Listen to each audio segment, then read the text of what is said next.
Let's get you all the details of how India is on high alert after a new COVID-19 strain was found in the United Kingdom, and that's triggered fear really across the world. Taking preemptive action, India has barred flights to and from United Kingdom from midnight till the end of 2020. Till the ban takes effect, passengers from the United Kingdom will be subjected to mandatory RT-PCR tests. In Mumbai, the BMC has set up 2,000 rooms for 5 flights scheduled to come to India from United Kingdom. They've also announced a compulsory institutional quarantine for all travellers from UK. Additionally, a night curfew will be imposed in Maharashtra from 11 p.m. to 6 a.m. till January 5th.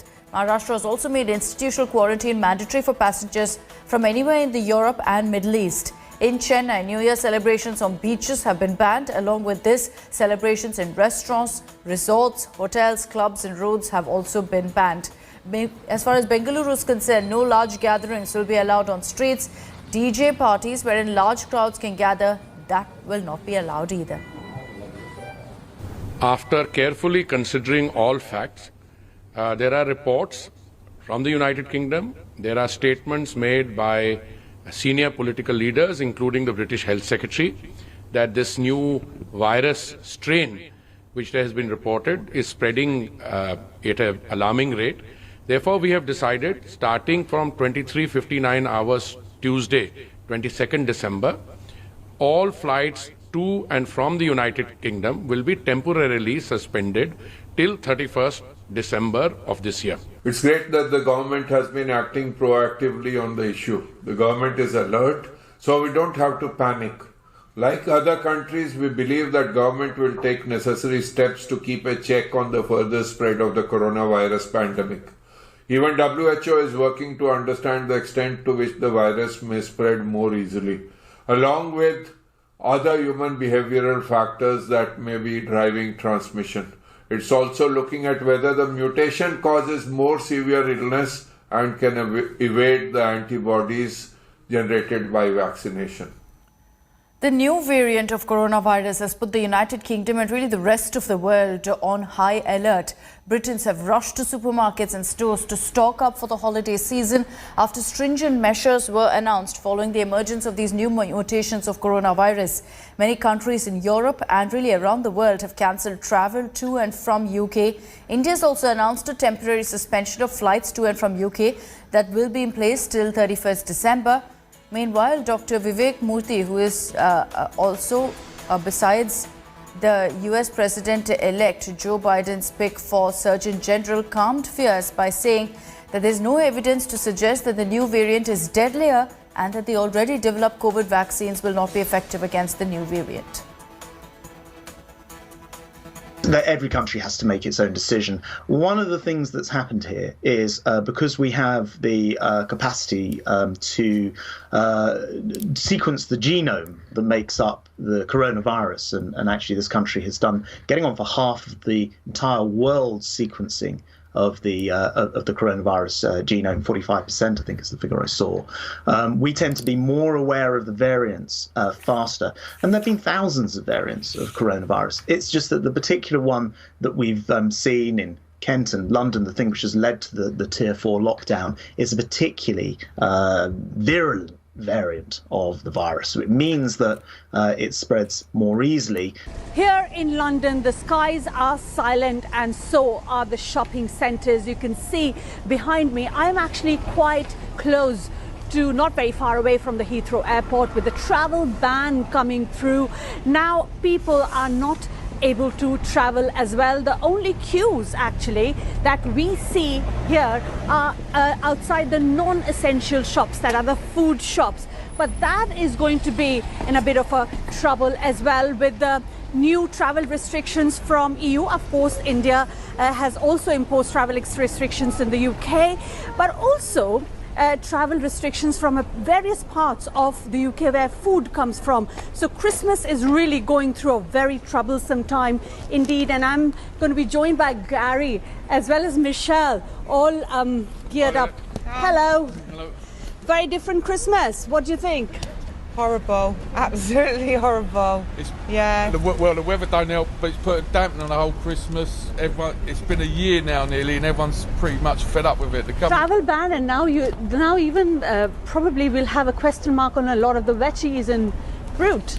Yeah, they're now saying that we might not be able to get food, and then panic buying again, and it's just like, here we go again, really, isn't it? Yes. Yeah. Ports is shut for 2 days, if not more now, because France have put that on stop. So we just don't know what's happening, and it's frustrating for everyone. Were you travelling anywhere? No, I just had my auntie coming, but that's not coming now yet. I have a place in Spain, but I haven't been to Spain for like 8 months now, so I can't go there. Yes. So it's all a bit up in the air. The food shops and stuff, people are queuing up. But other than that, not really much happening here, thanks to the new coronavirus strain, which is why there is so much strain on the shopping as well as the entire Christmas spirit here in the UK. Experts say that possibly this, what will happen vis-a-vis the vaccine? Will the vaccine be able to protect us from the strain? It looks like, experts do say it, but there's not much of an evidence to completely, concretely be solid on this entire claim. But here we are, trying to keep the Christmas spirits high, where everything else, including the weather in the UK, is very dull. Lavina Tandon for India Today from London.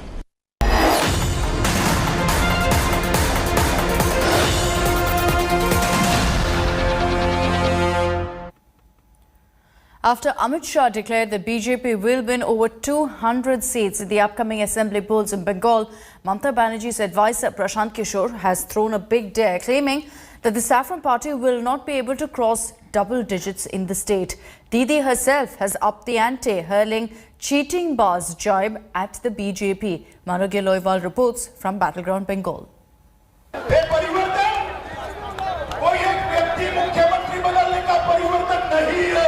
परिवर्तन जो होने जा रहा है बंगाल में, ये बंगाल के विकास के लिए परिवर्तन है, बंगाल को आगे बढ़ाना। बीजेपी is a cheating बाज पार्टी, बंगाली ते we will say cheating बाज। मगर भारतीय जनता पार्टी के कार्यकर्ताओं ने तय किया है, हिंसा का जवाब हम लोकतांत्रिक तरीकों से देंगे और आने वाले चुनाव में इस सरकार को परास्त कर हम दिखाएंगे। उन्हें किछु कथा काल के टोटल लाई बोले गए, garbage of lies. Tomorrow I'll give you the reply. Shah ended a 2-day high-voltage campaign on Saturday with an announcement that BJP will make Sonar Bangla in 5 years after it comes to power in Bengal next year. और दीदी, कान खोल कर सुन लो, जब विधानसभा के चुनाव का परिणाम आए, परिणाम देख लेना, इस बार 200 सीटों से ज्यादा सीटों के साथ भारतीय जनता पार्टी की सरकार बनने जा रही है। A day after Shah left West Bengal, Mamata Banerjee's political advisor Prashant Kishore claimed that the BJP will struggle to cross the double-digit mark in the assembly polls. Gets viral against me. जो tweet किया, absolutely ठीक किया, जो result आने वाला है, वही वो पहले से ही बता दिया। क्या है इस कॉन्फिडेंस के पीछे का राज?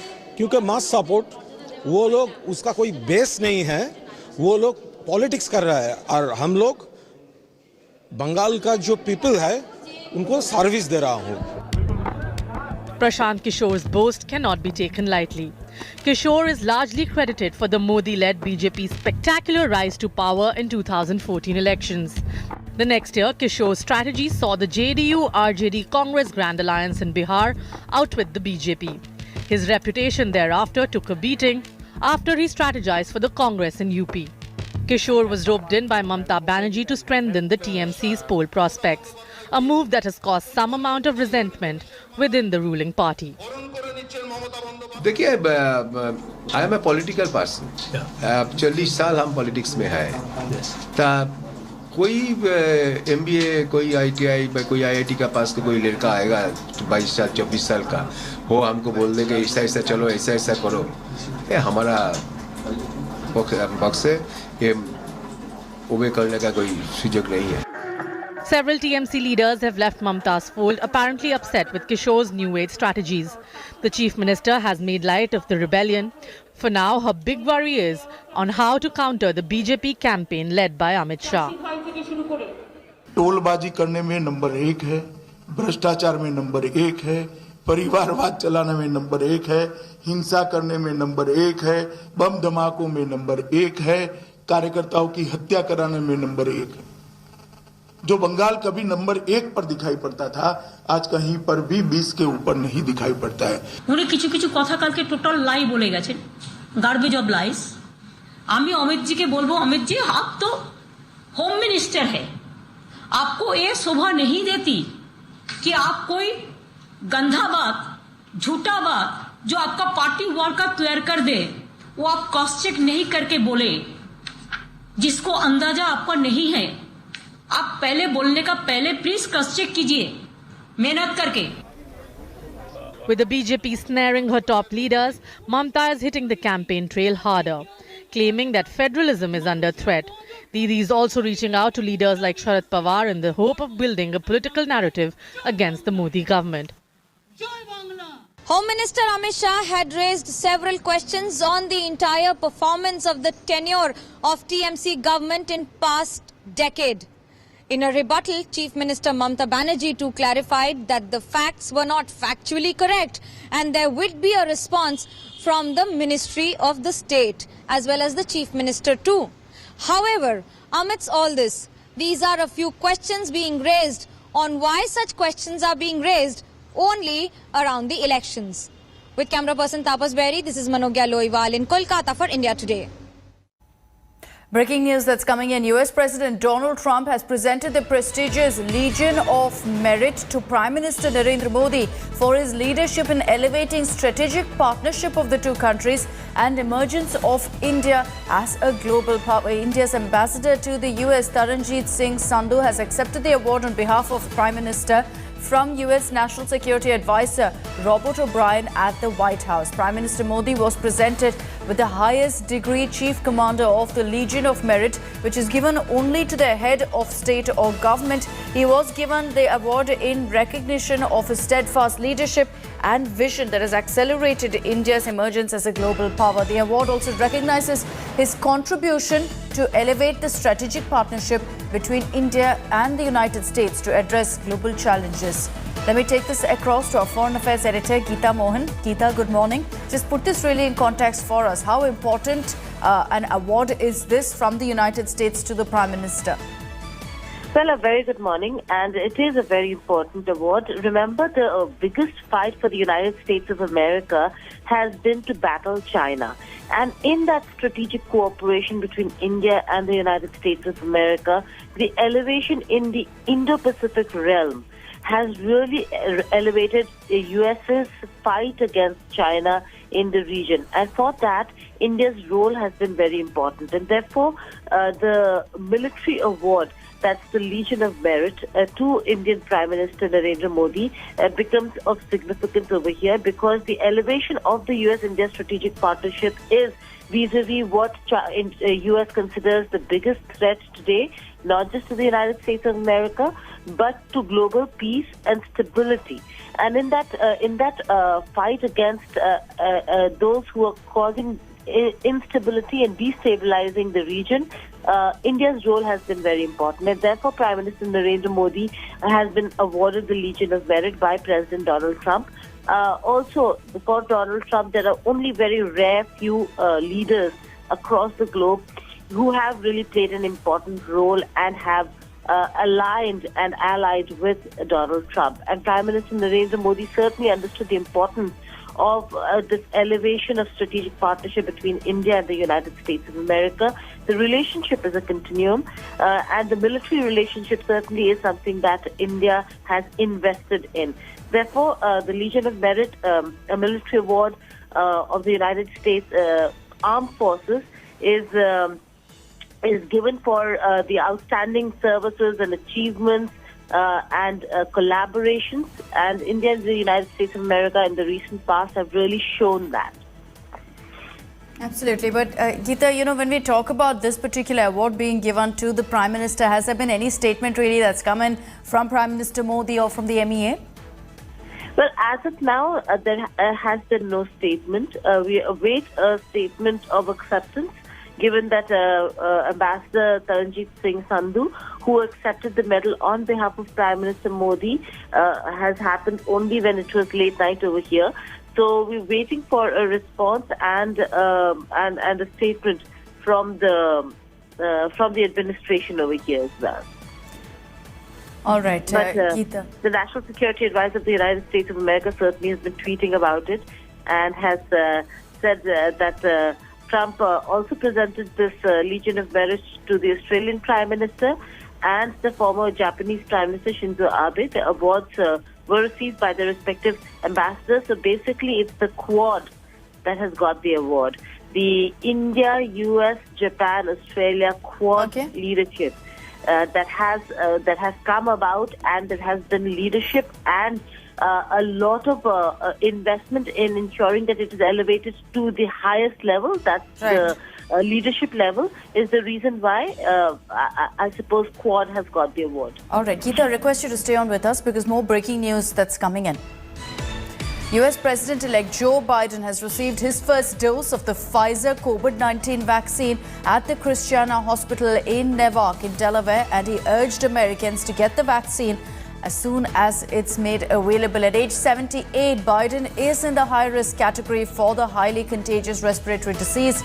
With supplies limited, many states have put healthcare workers as well as nursing home residents first in line for vaccinations, in keeping with recommendations from the US Center for Disease Control and Prevention. So Joe Biden has received the first shot of COVID-19, seen as an effort also to try and ensure that people who are hesitant to get the vaccine go ahead and do it. After 8-phase voting, the results of the Jammu and Kashmir District Development Council polls will be declared today. The counting will begin at 9 this morning and will decide the fate of 2,178 candidates contesting on 280 DDC seats. According to the poll panel, the final results will take time because the elections have been held via ballot papers. Security across Jammu and Kashmir has been tightened in view of counting. There's a direct contest between the Bharatiya Janata Party and the Gupkar Alliance, comprising of Kashmir-based parties, including National Conference and the PDP. Ahead of the results, 3 PDP leaders have been detained, invoking a sharp reaction from Mehbooba Mufti, who claimed that it's a bid to manipulate the results. Arrangements have been made at every district headquarter. Each district development council has 14 members, therefore 280 constituencies. So about 30 lakh ballots have been cast, over 30 lakhs. So all these 30 lakhs have to be counted at 20 district headquarters. Now there are some districts where the polling percentage has been quite high. So obviously that will take more time.